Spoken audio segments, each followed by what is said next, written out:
Hi Nina, thank you for this conversation. So tell us about your objective of coming to the UN. What do you want to tell the public and governments regarding the situation in Ukraine? Thank you so much. I'm Nina Salamatova. I'm the youngest member of the independent delegation of Ukrainian women to United Nations, and my objective this year is peace building and advocacy for youth engagement in global processes. So I'm passionate about joining youth from all over the world to combat war that is spreading every day to every single country and every single city.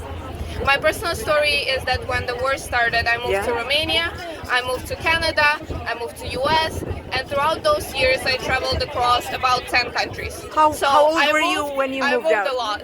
How old were you when you moved out? The war started in 2022, the full-scale invasion, and I was only 15 years old at that time, so now I'm 19. Wow. So how does that personally impacted you? How are you coping with this?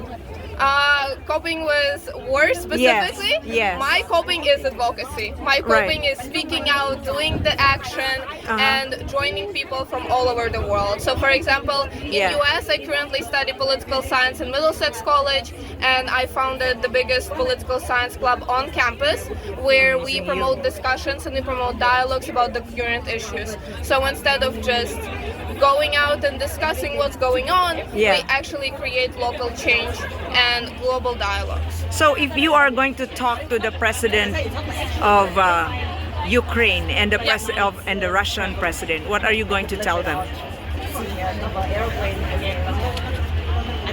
To both of them, if they're both in the room? Yes. You being a diplomat, an advocate for peace and for women's rights, what will you tell them? For me, the most important part is humanity and really reminding ourselves that what is the human consequence of our actions? And I think people in power always forget what's the human consequence. So we need to start dialogue and we need to have this one-to-one conversations like we now have with you in order to succeed in any peace building or any diplomacy or any action.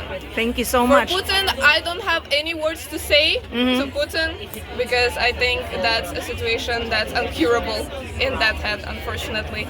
But the people of Russia have the power to stop this, so they need to understand what's going on, and I think that's the only way of doing this, really connecting with each other, sharing experiences, and inspiring each other to make a better change in the world and stop all the wars that are happening right now.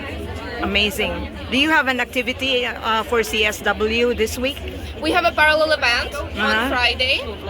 Tell us about it. So we're going to talk about PTSD, we're going to talk about demining, because currently Ukraine is the most mined country in the whole world. And it will take over 300 years to demine Ukraine. And it's not only about Ukraine. We will talk about Cambodia, we will talk about Japan, and our delegation will share personal experiences about war. And at the end, we will all talk about what can we all do towards peace and to create a world without mines. Amazing. Thank you so much for your time and all the best.